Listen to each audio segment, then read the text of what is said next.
Zina. Na'udzubillahi min zina. Zina ini termasuk dosa besar. Zina ini bergaulan seorang laki dengan wanita yang bukan muhrimnya. Lebih besar lagi kalau wanita ini muhrimnya. Na'udzubillah min dzalik. Wanita ada hubungan keluarga maupun tidak ada hubungan keluarga belum dihalalkan melalui akad nikah, ijab kabul, berarti hubungan mereka itu zina. Allah Subhanahu wa taala ketika di dalam Al-Quran melarang zina ini, Allah tidak berfirman jangan berzina, tetapi Allah berfirman wala taqrabuz zina, jangan mendekati zina. Karena orang berzina tidak akan mungkin begitu saja langsung jatuh kepada zina. Pasti ada proses awal yang membuat hati kita cenderung kepada zina. Pandangan mata, telinga mendengar, lidah berbicara. Sekarang berbicara lidah kita diwakili oleh WhatsApp. Chat bersama seorang wanita, mungkin ketemu di sosial media, boleh enggak kenalan? Boleh. Ya di situ mulai langkah awal daripada zina. Kalimat, satu kalimat, ini balas, ini kirim, ini balas. Sebentar lagi ada gambar, sebentar lagi ada love, ada sebentar ini ucapan, saya tidak bisa tidur, merindukanmu, kangen samamu, di situlah. Ini langkah-langkah seperti ini mungkin dianggap remeh, kecil, cuman buang waktu, cuman chat, saya tidak ada niat apa-apa. Di situ yang dilarang oleh Allah, jangan mendekati zina. Nadratun fabtisamatun famaw'idun faliqa'un fazina. Ini prosesnya. Nadratun, pandangan, senyum. Ya pas habis pandangan apa? Senyum kan? Kalau sama-sama suka pasti senyum. Kalau tidak suka, tak mungkin diperhatikan. Tapi ini yang bahaya di sini. Wal ainu tazni wa zinaha an-nadhar. Sebagaimana bersabda Rasulullah, pandangan mata berzina. Mata berzina dan zinanya mata adalah mempandangi sesuatu yang haram. Nadratun fabtisamatun. Langkah awal melihat. Pandangannya menarik. Tertarik, bahkan ada yang sampai melihat terus ikutin. Aduh, cantiknya luar biasa. Di situ sudah mulai bahaya. Habis nadratun, muncul langkah yang kedua. Kalau sudah suka gara-gara pandangan, pasti akan senyum. Pasti akan senyum. Fabtisamatun. Habis senyum, mulai berbicara. Ya. Boleh enggak kenalan? Ini nama saya. Nama saya. Nama kamu? Kamu kerja di mana? Nah, mulai ngobrol. Awalnya umum. Sedikit demi sedikit, kalau sudah akraban, baru kita. Awalnya katanya ta'aruf. Ta'aruf. Ini sekarang istilah yang beredar di kalangan akhwat atau kalangan wanita yang salihah, katanya ta'aruf. Ya sama, ta'aruf dan pacaran sama. Habis sudah setelah senyum dan berbicara panjang lebar, mulai ada janji. Boleh enggak kita makan di luar? Mulai ada janji. Ayo kita jalan-jalan ke pantai malam minggu, kita ke mall, kemana, ada janji. Habis janji, faliqa, pertemuan. Kalau sudah bertemuan, pasti akan na'udzubillah.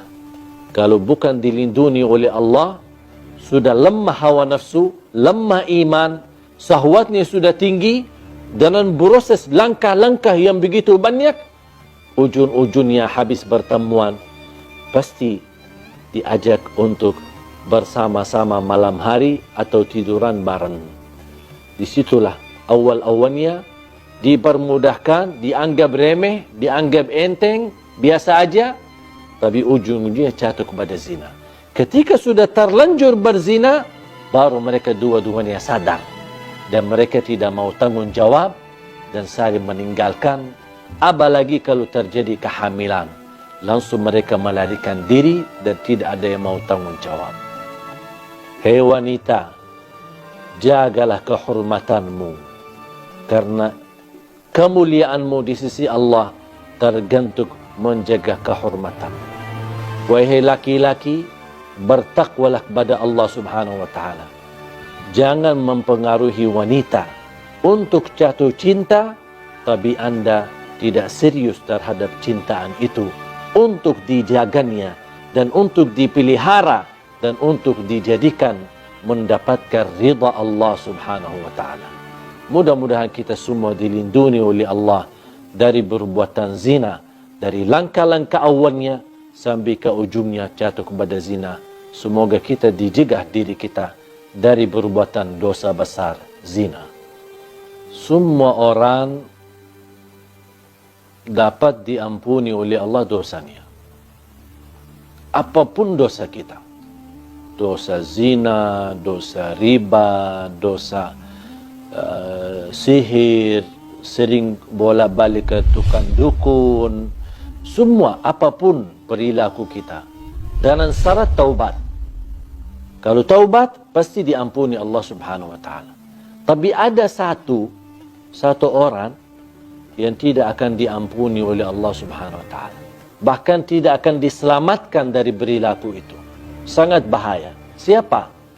Yang terang-terangan menceritakan berzinahan atau kebanggaan terhadap kemaksiatannya kepada Allah Subhanahu wa taala. Sekarang na'udzubillah, semestinya kalau kita sebagai manusia jatuh dalam perbuatan maksiat, apapun maksiat itu, seharusnya kita berusaha menyembunyikan, rahasiakan. Pertama, karena malu sama Allah. Yang kedua, juga malu sama manusia. Kalau tahu orang kita adalah perbuatan dosa-dosa terus setiap malam atau setiap hari. Tetapi ada orang yang melanggar dan dia membuka hijab sifat malu. Dan tidak ada rasa malu sama sekali. Tidak ada rasa malu sama Allah dan tidak ada rasa malu sama manusia. Dan dia terang-terangan menunjukkan kebanggaannya terhadap perilaku dosa dan maksiatnya. Apalagi kalau perilaku itu tergantung dengan orang lain. Misal dia laki-laki, dia sudah berhasil mempengaruhi seorang wanita sambil berzina. Mungkin dia bisa mengambil fotonya, bisa dia pernah shot videonya, kemudian dia sharekan kepada teman-temannya, aku sudah berhasil menggauli dia. Aku berhasil berhubungan dengan dia dengan cara yang haram. Dia merasa bangga. Aku sudah berhasil dapat menjatuhkan 10 wanita. Ada yang merasa bangga. Saya bisa lebih banyak daripada kamu. Dan ini sebenarnya, hal ini bukan lucu. Tapi justru mendatangkan kemurkaan Allah untuk Anda. Bisa menghadirkan azab yang tidak dapat di sisi Allah ampunan dosa itu. Rasulullah SAW bersabda, Kullu ibnu Adam mu'afa illa al-mujahirun. Semua orang-orang diselamatkan oleh Allah. Diberikan afiat dari perilaku maksiat dan dosa. Kalau ada tanda keseriusan taubat, pasti diampuni Allah dan kembali kepada jalur yang benar. Kecuali kata Rasulullah, illa al-mujahirun. Orang-orang yang suka membuka aib dosanya. Menceritakan kepada orang lain. Bahkan dia shot kepada sosial media terhadap perilaku maksiat dan dosa sehari-harinya. Inilah mereka yang dijamin tidak selamat dan dijamin tidak diampuni. Bahkan dijamin tidak akan diterima dan diberikan kemudahan agar dia sadar dan kembali taubat kepada Allah SWT. Hati-hati. Apalagi kalau beredarkan beritanya, menyebarkan berita, tergantung menyakiti orang lain. Itu sangat bahaya. Dan sebagaimana kita berusaha membuka aib orang lain, ingat akan Allah Subhanahu wa ta'ala buka aib diri kita, walaupun kita sembunyi di dalam rumah kita sendiri.